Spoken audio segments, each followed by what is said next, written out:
Hello everyone, myself Ankit Pratap. I am working as an assistant professor in SR Institute of Management Technology, Lucknow. Last lecture में जो मैंने cover किया था centre of gravity को समझा था, सेंटर आउट समझ लिया था और सेंटर ऑफ मास को समझ लिया था. उसी को आज कंटिन्यू करते हैं हम लोग. लास्ट लेक्चर मैंने सेंट्रॉइड कैसे फाइंड करना है वो मैंने आपको एक्सप्लेन किया था. लेकिन सेंटर ऑफ मास का जो रिलेशन है या सेंटर ऑफ ग्रेविटी का जो रिलेशन है मूवमेंट से, वो कैसे हैं उसको आज देखते हैं. और कुछ एक दो केस भी सॉल्व करेंगे कैसे हम सेंट्रॉइड फाइंड करना होगा किसी भी शेप का. तो पर्टिकुलर आज मैं ट्रायंगल केस का मैं आपको बताऊंगा कैसे एक्स बार और वाई बार फाइंड आउट करना होता है, सेंट्रॉइड पॉइंट कैसे फाइंड आउट करेंगे. देखिए आइए, जैसे एक छोटा सा मैंने m1 मास का एक पार्टिकल ले लिया. अगर इसको मुझे होल्ड करना होगा, इसको मुझे बैलेंस करना होगा, एक छोटा सा पॉइंट है, छोटा सा पार्टिकल है, तो मैंने बहुत बड़ा दिखा दिया यहाँ पर. तो इसको मैं अपनी एक उंगली की टिप पर इसको बैलेंस कर ले जाऊँगा, बैलेंस हो जाएगा. ओके. अगर एक मास और है, वो भी m1 मास है, ठीक. इसको मैंने एक रॉड से कनेक्ट कर दिया है, एक रॉड से एक लाइन से कनेक्ट कर दिया है. लेकिन वो उस रॉड का जो वेट होगा वो हम नेगलेक्ट कर देंगे. उस रॉड का वेट हम यहाँ पर कंसीडर नहीं करेंगे. ओके. अब अगर मुझे इसको होल्ड करना होगा, इसकी लेंथ मैंने एज्यूम कर लिया कि इसकी लेंथ कितनी है, L है लेंथ. इसकी लेंथ कितनी है, L. अब इसको अगर मुझे होल्ड करना होगा या इसको मुझे, तो मैं कैसे होल्ड करूँगा. जैसे मान लीजिए ये कोई ऑब्जेक्ट था, यहाँ पर एक मास है, एक मास यहाँ पर है. इस पॉइंट पे जो मास है और जो इस पॉइंट पे मास है, दोनों पॉइंट पे जो मास है वो सेम लिया हुआ है. इसकी डिस्टेंस जो इसकी लेंथ है वो L मैंने मान लिया. इसको कहाँ मैं होल्ड करूँगा जी, बैलेंस हो जाए, बीच में लूँगा. तो बीचों बीच इसको मैं अगर मैं होल्ड करता हूँ, यानी कि अगर मैं इसके सेंटर पॉइंट पे अपनी उंगली को होल्ड करूँगा तो ये क्या हो जाएगा, बैलेंस हो जाएगा. क्यों बैलेंस हो जाएगा, समझिए. यहाँ पर एक मूवमेंट काम कर रहा है, एक के बल्कि दो मूवमेंट काम कर रहे हैं और इसीलिए बैलेंस है. अब यहाँ पर मैं इसकी एक्सिस को ड्रॉ कर दे रहा हूँ, जो कि एक वाई एक्सिस में एज्यूम कर ले रहा हूँ, ठीक है. यहाँ पर यहाँ से लेकर यहाँ तक का डिस्टेंस कितना हो जाएगा, L/2 हो जाएगा. सिमिलर ये डिस्टेंस कितना हो जाएगा, L/2 हो जाएगा. अब L/2, अब ये जो मास है इस सेंटर पॉइंट से जहाँ पर मैंने होल्ड किया हुआ है इससे L/2 डिस्टेंस पर है. और यहाँ पर इस मास का जो वेट आएगा वो कितना हो जाएगा, m1 × g. तो ये वेट क्या चाहेगा, इसको इस पॉइंट के अबाउट एक टॉर्क प्रोवाइड करेगा नहीं, मूवमेंट प्रोवाइड करेगा इस सी पॉइंट के अबाउट. तो ये आपका जो मास m1 है ये कुछ इस तरीके से रोटेट करना चाहेगा क्लॉकवाइज डायरेक्शन में. ओके. यानी कि यहाँ पर जो एक टॉर्क जनरेट होगा, यहाँ पर क्या होगा, एक टॉर्क जनरेट होगा, यानी मूवमेंट ऑफ फोर्स आएगा. वेट मतलब क्या है, फोर्स. वेट मतलब क्या हो जाएगा, फोर्स. एक आपका मोमेंट ऑफ फोर्स क्रिएट होगा इस सी पॉइंट के ऊपर, जो कि ये मास इस पॉइंट पर क्या करेगा, इसको घुमाना चाहेगा क्लॉकवाइज डायरेक्शन में. ओके. अगर मैं यहाँ पर टॉर्क की बात करूँ तो इसको मैंने क्या बोला है, वो W1 बोल दिया, ठीक है. T1 क्या हो जाएगा, फोर्स मल्टीप्लाई बाई क्या होता है, moment arm. Force multiply by perpendicular distance या फिर आर्म मोमेंट, आर्म. तो W1 तो वेट हो गया, मल्टीप्लाई बाई क्या हो जाएगा, L/2. यानी कि इतना टॉर्क इस पॉइंट के अबाउट ये मास जनरेट करेगा क्लॉकवाइज डायरेक्शन में. मगर ये क्या है, बैलेंस है. क्यों बैलेंस है, क्योंकि ये मास भी तो है. ये मास का जो वेट है m1 × g, इसका वेट भी कितना है, W1. और अगर ये वेट भी काम कर रहा है तो ये भी तो एक मोमेंट क्रिएट करेगा या टॉर्क क्रिएट होगा, जिसको मैं T2 बोल सकता हूँ. ये किस डायरेक्शन में है, ये आपका एंटी क्लॉकवाइज डायरेक्शन में है, जिसकी वैल्यू भी W1 × L/2 हो जाएगा. तो ये जो m1 और ये जो आपका m1 दोनों एंड पर थे, ये सी पॉइंट के अबाउट मूवमेंट या फिर मोमेंट ऑफ फोर्स या फिर टॉर्क प्रोवाइड कर रहे हैं सी पॉइंट के अबाउट, क्योंकि ये आपका राइटवर्ड डायरेक्शन से इस तरह घुमाएगा, ये आपका इस साइड घुमाएगा, तो दोनों क्या हो जाएंगे, एक का क्लॉकवाइज डायरेक्शन है, एक एंटी क्लॉकवाइज डायरेक्शन, दोनों क्या कर देंगे, एक दूसरे को काउंटर कर देंगे, यानी कि क्या करते हैं, बैलेंस कर देंगे।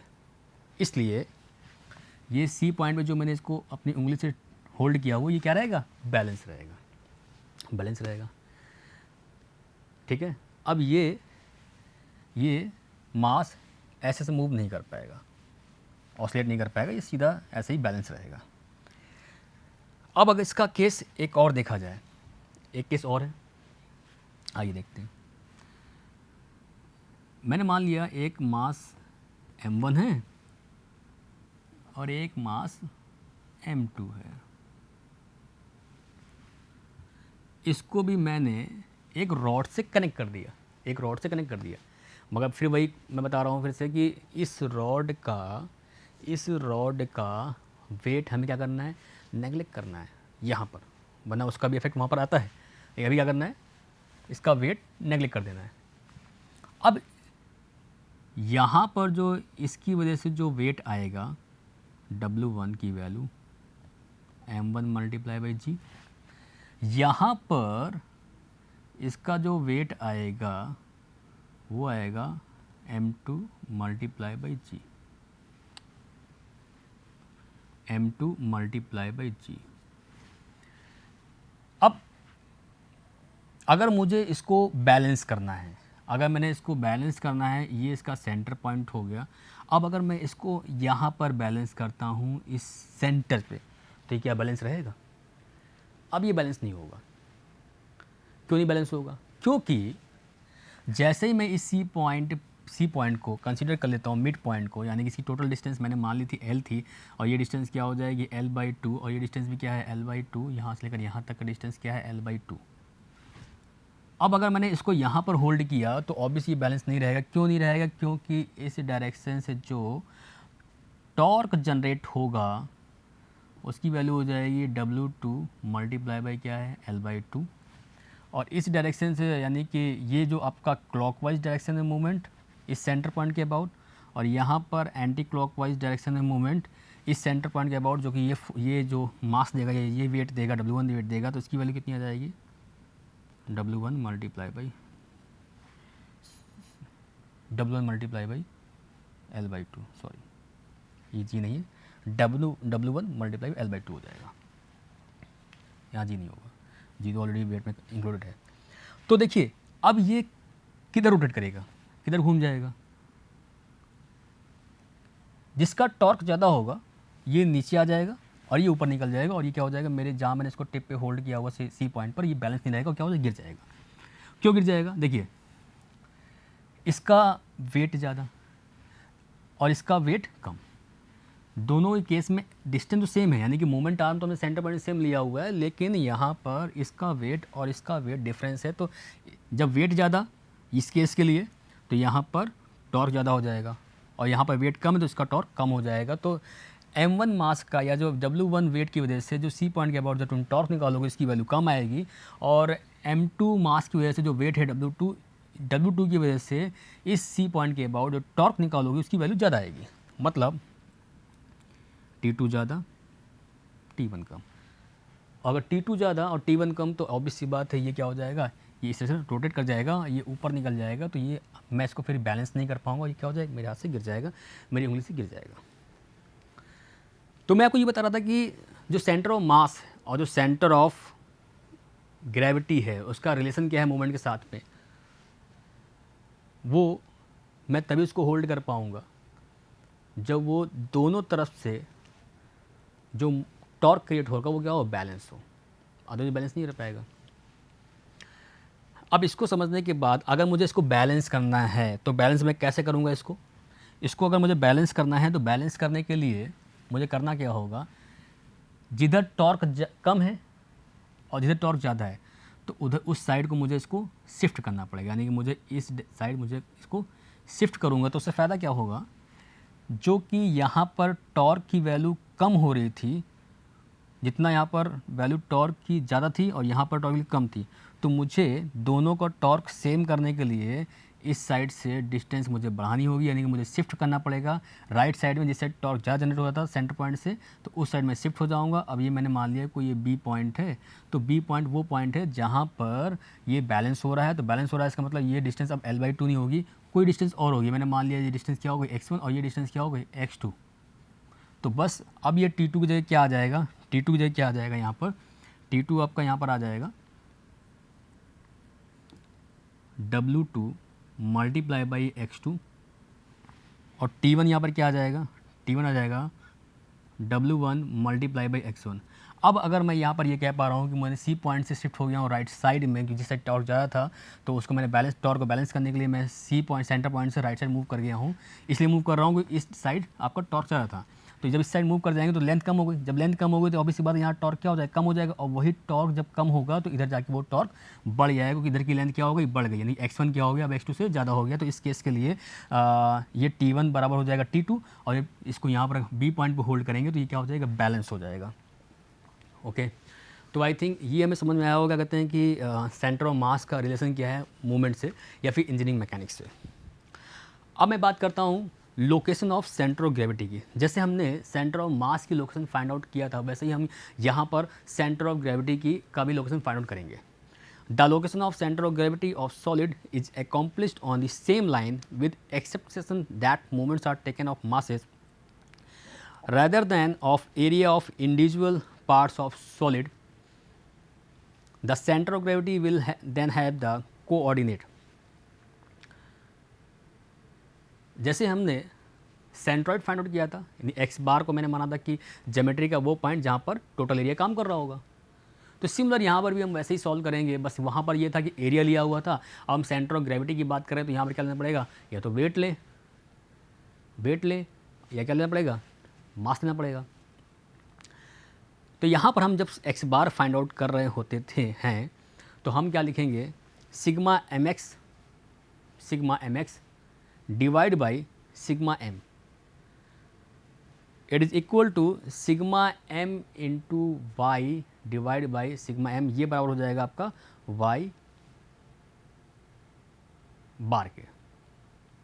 ओके, यानी एक्स बार को फाइंड आउट करने के लिए sigma M X divide by sigma M, और वाई बार को फाइंड आउट करने के लिए sigma M into Y divide by sigma M. देखिए, जब सेंट्रॉइड फाइंड आउट कर रहे थे हम लोग, तो सेंट्रॉइड के केस में क्या था, हम ये निकालना कि टोटल एरिया कहाँ पर काम कर रहा है, वो पॉइंट जहाँ पर टोटल एरिया काम करता है।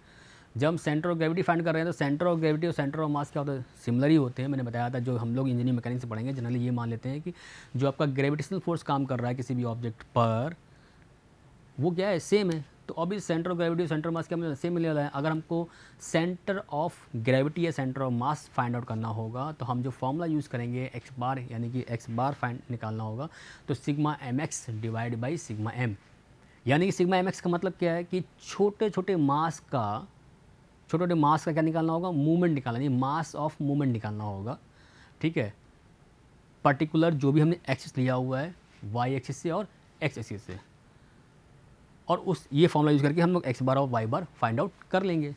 If all the sections are of the same material having density, यानी कि अगर मैं बात करूँ मास क्या होता है, मास इक्वल टू क्या होता है, डेंसिटी इक्वल टू होता है मास अपॉन वॉल्यूम होता है। तो मास इक्वल टू क्या हो जाएगा, डेंसिटी मल्टीप्लाई वॉल्यूम हो जाएगा। तो सिमिलर जो भी हमने डिफरेंट पार्ट में इसको क्या कहते हैं डिवाइड किया हुआ था, कोई भी ऑब्जेक्ट को छोटे पार्ट में M1 M2 M3 है, ठीक है। तो हर एक मास का मैं क्या निकालूंगा, मूवमेंट निकालूंगा, movement of mass find out करूंगा।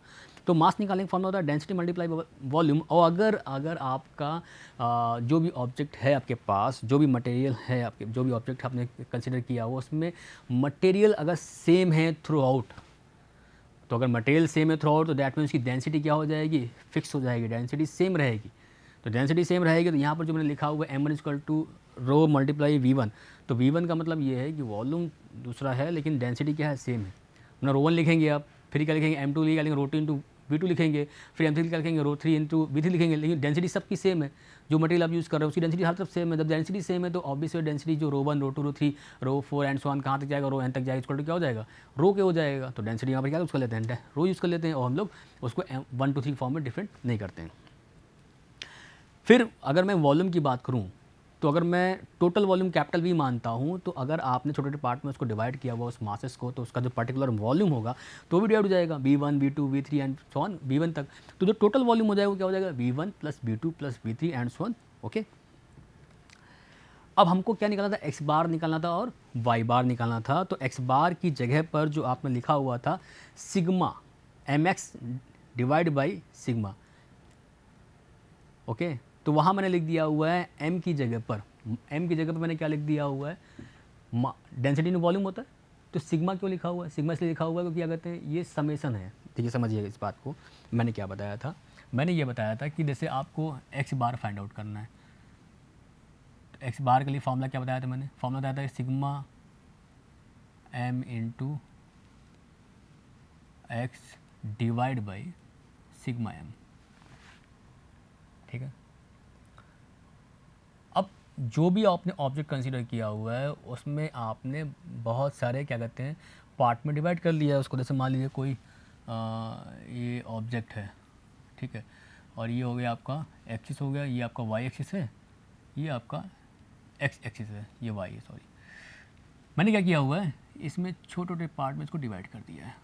ठीक है, ये मैंने बोल दिया ये डिस्टेंस हो गई x1, ठीक है, ये हो गया आपका m1, ये हो गया, ये बॉडी का हो गया आपका m2, तो इसकी डिस्टेंस मैंने ले ली x2, ये बॉडी हो गई आपकी m3, तो यहाँ तक का डिस्टेंस लेना पड़ेगा हमको x3। सिमिलर ऐसे डिफरेंट कर लेंगे, ब्रेक कर लेंगे इसको कई पार्ट में। तो हम ये बात कह सकते हैं कि जब मैं हर एक जो भी मैंने मास में डिवाइड किया है, एलिमेंट्स में डिवाइड किया है, बहुत सारे पार्ट्स में डिवाइड किया है इसको, इस ऑब्जेक्ट को, तो हम क्या लिख पाएंगे, m1 x1, मैं इस कहाँ से निकाल रहा हूँ, y एक्सिस निकाल रहा हूँ, plus m2 x2 plus m3 x3।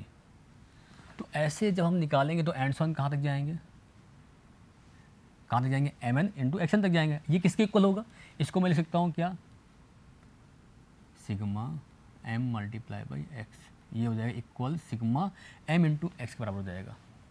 और similar m1 plus m2 plus and so on m3 and so on कहाँ तक जाएगा, mn तक जाएगा। ये किसके बराबर होगा, सिग्मा m के। एक्स बार निकालने का फॉर्मूला तो यही है, sigma M X divide by sigma M. Mass equal to हम क्या ले सकते हैं, मास इक्वल टू हमारा फॉर्मूला क्या होता है, मास इक्वल टू होता है डेंसिटी मल्टीप्लाई बाई वॉल्यूम। अगर m1 की बात कर रहे हो तो डेंसिटी मल्टीप्लाई क्या हो जाएगा v1। अब रो 1 नहीं लिखेंगे, रो 1 नहीं लिखेंगे क्योंकि जो मटेरियल क्या है सेम है थ्रू आउट। तो क्या करना है, यहाँ पर रो 1 नहीं लिखना है, डेंसिटी क्या रहेगी, सेम रहेगी। m1 सिमिलर ऐसे आप निकलेंगे, लिखेंगे m2 के लिए, तो क्या हो जाएगा, डेंसिटी मल्टीप्लाई बाई v2 हो जाएगा। और ये जब वैल्यू आप यहाँ पर पुट करोगे, इसके से पुट कर रहे होंगे यहाँ पर इस इक्वेशन में, तो m1 की क्या लिखेंगे आप, रो मल्टीप्लाई v1, m2 क्या लिखेंगे, रो इंटू v2, और m3 जो लिखेंगे रो इंटू v3। ऐसे निकालते ले जाएंगे तो ये आपका सिग्मा mx के बराबर हो जाएगा। अब क्योंकि डेंसिटी सेम है तो डेंसिटी क्या कर देंगे, कॉमन कर लेंगे। ठीक है, तो मैंने वही लिखा हुआ है sigma mx divide by sigma m लिखा हुआ था। तो यहाँ पर जो सिग्मा mx जो लिखा हुआ है उसकी जगह मैंने क्या लिख दिया, मास की वैल्यू रो इंटू वी। अब क्योंकि मैं इस तरीके से ना लिखकर मैं सिग्मा के फॉर्म में लिख दे रहा हूँ, समेशन तो वही होगा ना। अब इसके बाद डेंसिटी को मैं बाहर ले आ रहा हूँ क्योंकि डेंसिटी क्या है, कॉमन रहती है, सेम रहेगी। सिमिलर अपॉन में जो m इंटू वी था वहाँ पर भी डेंसिटी मैंने बाहर कर, डेंसिटी क्या होता है, कैंसिल हो जाएगा। तो जो फॉर्मूला बनेगा सेंटर ऑफ ग्रेविटी या सेंटर ऑफ मास निकालने के लिए वो sigma V X divide by sigma क्या हो जाएगा, वी हो जाएगा। ठीक है, और सिग्मा वी अगर फाइंड आउट करना हो तो सिंपल वही formula v1 plus v2 plus v3 and उसको कहाँ तक vn तक, वो हो जाएगा सिग्मा v के बराबर। सिमिलर ऐसे हम क्या करेंगे, वाई बार को फाइंड आउट करेंगे। वाई बार इक्वल टू क्या हो जाएगा, sigma m into Y divide by sigma m था, तो सिग्मा m की जगह क्या हो जाएगा, rho into V into Y divide by sigma m की जगह हो जाएगा रो इंटू वी। वही डेंसिटी कॉमन हो जाएगा, डेंसिटी बाहर कैंसिल आउट हो जाएगा, क्या बचेगा, सिग्मा वी वाई यानी volume into Y divide by sigma V. Sigma V और सिग्मा वी कैंसिल मत करिएगा क्योंकि यहाँ पर प्रोडक्ट वैल्यू है वी और वाई की, और यहाँ पर प्रोडक्ट नहीं है, इसलिए कैंसिल नहीं होगा, ये आपको एच डी लिखना होगा। तो यहाँ से हम क्या करेंगे, centre of gravity find out करने का फॉर्मूला मिल गया, X bar equal to sigma V X divide by sigma V. और वाई बार इक्वल टू हो जाएगा sigma V Y upon sigma V. ध्यान रखिएगा सिग्मा वी को यहाँ पर कैंसिल नहीं करना है। क्यों नहीं करना है? क्योंकि यहाँ पर देखो ये सिग्मा m1 जो लिखा ना सिग्मा mx, ये क्या है m into x1 plus m into x2 plus m3 x3, ये प्रोडक्ट वैल्यू है, ठीक है। और ये सिग्मा m क्या है m1 plus m2 plus m3, इसीलिए यहाँ पर सिमिलर सिग्मा v और सिग्मा v को कैंसिल आउट बिल्कुल नहीं करना, ध्यान रखिएगा इस बात को। तो सिग्मा वी एक्स यानी मतलब v into V one into X one है plus V two into X three है, इसलिए सिग्मा v यहाँ पर कैंसिल नहीं होगा।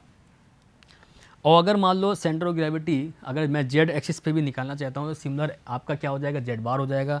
इट इज़ इक्वल टू क्या हो जाएगा, M into Z divide by M. Equal solve करोगे तो यानी मैं लिख दे रहा हूँ जेड बार के लिए कैसा क्या आएगा। अगर आप जेड बार भी निकालना चाहते हो तो sigma M into Z divide by sigma M, और इसी तरह से सॉल्व कर रहे हैं, इसी तरह सॉल्व कर देंगे हम लोग। सिग्मा एम क्या हो जाएगा, density multiply volume into Z divide by density volume into M की जगह M rho into V volume. Density constant होगी, कॉमन होगी तो बाहर निकल आएगी, डेंसिटी बाहर कर लिया, sigma V into Z divide by sigma V और डेंसिटी कैंसिल हो जाएगी, क्या फाइनली मिल जाएगा sigma V into Z divide by sigma V. ये सिग्मा वी सिग्मा कैंसिल मत करिएगा क्योंकि यहाँ पर ऊपर वाले में वी इंटू जेड है, V one plus Z one plus V two plus Z two plus V three plus Z V three into Z three plus and so on V N into Z N. Okay, तो इसलिए और नीचे क्या है sigma V one plus V two plus V three plus V, इसलिए cancel मत करिएगा। तो इस तरीके से हम क्या करेंगे, centre of gravity find out करना होगा हमको, तो हम आराम से यहाँ पर एक्स बार वाई बार और जेड बार से हम निकाल लेंगे, हमको वो पॉइंट मिल जाएगा जहाँ पर सेंटर ऑफ ग्रेविटी काम कर रहा होगा। ठीक है, this expression show that if the section bodies are made of same material and are of the same density throughout their, centre of gravity is their centre of volume. मतलब वो कह रहा है कि सेंटर ऑफ ग्रेविटी और centre of volume same होगा किस case में, जब आपका डेंसिटी थ्रू आउट क्या होगा, सेक्शन सेम होगा, यानी जो बॉडी होगा वो सेम मटेरियल का बना होगा, तो उस केस के लिए ये फॉर्मूला बनकर आएगा एक्स बार जो वाई वन में लिखा हुआ है। Further if the segment bodies are same cross section but different length, अगर डिफरेंट लेंथ हो जाए लेकिन आपका जो क्रॉस सेक्शन है वो सेम है, समझिएगा एरिया सेम है लेकिन अब लेंथ डिफरेंट है, ठीक है, मतलब कि एरिया सेम है लेकिन क्या है लेंथ अगर वेरी कर रहा है, तो उस केस के लिए सिंपल सब कुछ सेम रहेगा, बस क्या हो जाएगा यहाँ पर वॉल्यूम जो लिखेंगे वी वन इक्वल टू क्या हो जाएगा, एरिया से क्या लिखते हैं A one into L one लिखते हैं, वी टू होता है ए टू इंटू एल टू होता है, वी थ्री क्या होता है ए थ्री इंटू एल थ्री होता है। लेकिन जब एरिया कांस्टेंट है तो उस केस में हम क्या करेंगे, A into L one area constant, V A into L two area constant तो ए आ जाएगा, V three A into L three, क्योंकि A one A two A three A four या and so on A N तक जाएगा तो वो आपका ए ही के ही बराबर है, कोई एरिया क्या है वेरी नहीं कर रहा है, एरिया क्या है कांस्टेंट है, लेंथ केवल वेरी कर रहा है। तो उस केस में क्या हो जाएगा, वॉल्यूम इक्वल टू जो टोटल वॉल्यूम क्या था V one plus V two plus V three था, यहाँ क्या लिखते हैं, यहाँ लिखते हैं आप V one plus V two plus V three and so on. तो देखिए वी वन इक्वल टू क्या होगा A one into L one, लेकिन एरिया क्या है कांस्टेंट तो ए आ गया, यानी कि मेरे कहने का ये है कि वी इक्वल टू होता है एरिया इंटू लेंथ। लेकिन अगर आप वी वन लिख रहे हो तो लिखते हैं A one multiply by L one, लेकिन जब एरिया सेम ही है तो ए वन ए टू क्या मतलब ए इंटू एल वन रहेगा। सिमिलर जब वी टू लिखेंगे तो क्या लिखेंगे ए टू इंटू एल टू लिखते हैं, लेकिन जब एरिया सेम है तो क्या हो जाएगा ए इंटू एल टू हो जाएगा, वही मैंने यहाँ पर लिख दिया हुआ। By substitute of this result in expression, last में पुट करेंगे हम लोग वैल्यू जो यहाँ पर रखी हुई थी हमारे पास, इसी क्वेश्चन पुट कर देंगे यहाँ पर पुट कर देंगे हम लोग, यहाँ पर वैल्यू पुट कर देंगे दोनों केस के लिए। तो क्या मिल जाएगा सिग्मा, देखिए वॉल्यूम था वी अपॉन क्या था sigma V X divide by sigma V, X bar निकालने के लिए वाई बार निकालने के लिए, और sigma V Y divide by sigma V. ठीक है, तो यहाँ पर क्या किया है, हम क्या करेंगे सिमिलर वही वैल्यू पुट कर देंगे यहाँ पर, sigma A into L into X divide by sigma A L का मतलब क्या यहाँ पर वॉल्यूम, और सिग्मा वी इंटू एक्स था तो यहाँ पर क्या हो जाएगा area into L into x, कोई सिग्मा ले रहे हो ना आप, सिग्मा ले रहे हो तो यानी इसी को लिखा गया ना, इसी को लिखा गया है। ओके, अब यहाँ पर इसको जो सॉल्व करेंगे तो एरिया कांस्टेंट, एरिया क्या आ जाएगा बाहर आ जाएगा, एरिया जब बाहर आ जाएगा तो यहाँ पर ए कैंसिल हो जाएगा, क्या बचेगा sigma L into x upon sigma L, और यहाँ पर वाई बार जब निकालोगे तो क्या आ जाएगा sigma A L into Y divide by sigma A L area constant लिया हुआ है तो ए बाहर आ जाएगा, नीचे से भी ए बाहर आ जाएगा, ए कैंसिल हो जाएगा, केवल sigma L Y upon sigma L. Apparently, the center of the gravity of a wire, pipe or rod of the constant cross section corresponding to the center of length। मतलब यहाँ पर कहने का मतलब यही है कि क्या कहते हैं कि अगर मैं बात कर रहा हूँ पाइप रॉड की और वायर की, तो उस केस में जो आपका एक्स बार जो उस केस में क्या होगा, एरिया क्या रहता है आपका कांस्टेंट रहता है। तो उस केस हम लोग यही वैल्यू फॉर्म अप्लाई करेंगे, X bar equal to sigma L into X divide by L, और वाई इक्वल टू क्या हो जाएगा, sigma L into Y upon sigma L. Okay, चलिए एक क्वेश्चन सॉल्व कर लेते हैं। इसके लिए हमें सेंट्रॉइड फाइंड आउट करना होगा। Determine the distance Y bar from the X axis to the centroid of the area. एक ट्रायंगल है, इसका हमें सेंट्रॉइड फाइंड आउट करना है। तो देखिए ये हमको ट्रायंगल दिया हुआ था, ये एक्स बार और वाई बार मैंने एज्यूम कर लिया कि एक्स बार और वाई बार में फाइंड आउट करना है, लेकिन हमको जो उसने निकालने के लिए बोला वो वाई बार निकालने को बोला, यानी कि हमें एक्स एक्सिस से निकालना है। तो उस केस में ये आपका क्या होगा, इसकी हाइट हो गई, ये इसकी विड्थ हो गई, और मैंने क्या किया है यहाँ पर एक स्ट्रिप ले लिया है। इस स्ट्रिप की जो लेंथ है वो क्या मान लिया गया है, एक्स मान लिया गया है, और इसकी जो थिकनेस है वो डी वाई मान ली गई है। ठीक है, यहाँ से लेकर यहाँ तक डिस्टेंस कितना है, वाई है। तो अगर मुझे इस केस के लिए अगर मुझे सेंट्रॉइड फाइंड आउट करना है, यानी कि वाई बार निकालना है, एक्स बार यहाँ पर निकालने के लिए नहीं बोला हुआ है, तो वाई बार निकालने के लिए मैंने ये चीज़ें एज्यूम कर ली हैं। एक ट्रायंगल है, उसकी हाइट है, विड्थ दे रखा है, ये एलिमेंट मैंने यहाँ पर सपोज कर लिया है, कंसीडर कर लिया है। ठीक है, यहाँ तक का लेंथ मैंने एक्स मान लिया है। अब इसी कंसेप्ट को यूज़ करेंगे, तो हमें क्या करना होगा, डिफ्रेंशिएट करना होगा एलिमेंट को। Consider rectangular element having thickness D Y which intersect a boundary at X Y, जो फिगर पीछे दिया हुआ है। Area and moment arm the area of the element is D A. देखिए इसका अगर एरिया निकालेंगे इस टिप का, तो इसका एरिया कितना आएगा, ये x मल्टीप्लाई डी वाई हो जाएगा। ठीक है, x इंटू डी वाई। ठीक है, ये इक्वल किसके हो जाएगा, अब इसकी जगह मैंने क्या किया है, x की वैल्यू पुट कर दी है। x की वैल्यू क्या हो जाएगी, b अपॉन एच ब्रैकेट में h minus Y into D Y. यानी कि मैं ये कहना चाह रहा हूँ कि यहाँ पर जो x की जो वैल्यू है वो कितनी है, b upon H minus Y, बाकी डी वाई सेम था। And it's centroid located at Y bar. Y bar मैंने मान लिया क्या है, सेंट्रॉइड है, कहाँ से, वाई एक्स एक्सिस से। वाई बार क्या है आपका फ्रॉम द एक्स एक्सिस से क्या है, सेंट्रॉइड है।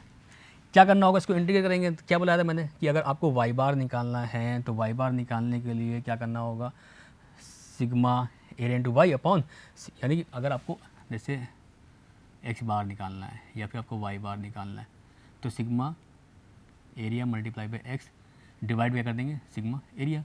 तो यहाँ से ये निकल के आ जाएगा।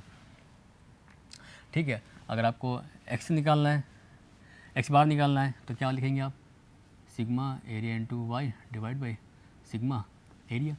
तो इस तरीके से आप निकाल पाएंगे। अब वही यहाँ पर जो लिखा गया है इंटीग्रेशन ए यानी टोटल एरिया वाई बार, मतलब Y approximate D A divide by, Y bar नहीं Y A D A upon integration of A D A, total area है। लिमिट क्या हो जाएगी, अब देखिए जो हमने ये इसको चेंज कर, जो वाई लिखा हुआ है यहाँ पर, इसकी वैल्यू यहाँ पर निकाल ली हमने। ठीक है, वाई वैल्यू क्या निकाली हमने, ये वाई वैल्यू यहाँ लग दी है, जो हमने यहाँ पर माना हुआ था एक्स की जो वैल्यू थी, एक्स की वैल्यू थी यहाँ पुट कर दी है। पुट करने के बाद इसका इंटीग्रेशन करेंगे तो लिमिट क्या मिलेगी हमको, ये हमारी एक्सिस हो गई है। मैंने बताया ना एक्सिस बहुत इंपॉर्टेंट होती है। ठीक है, ये हमारी वाई एक्सिस हो गई है, ये वाई एक्सिस, ये एक्स एक्सिस। तो इसके बाद ये हम वैल्यू पुट कर देंगे इसकी, फिर इसको हम इंटीग्रेट कर देंगे, इंटीग्रेशन लिमिट अप्लाई कर देंगे, तो 1/6 B into H square upon 1/2 into B H.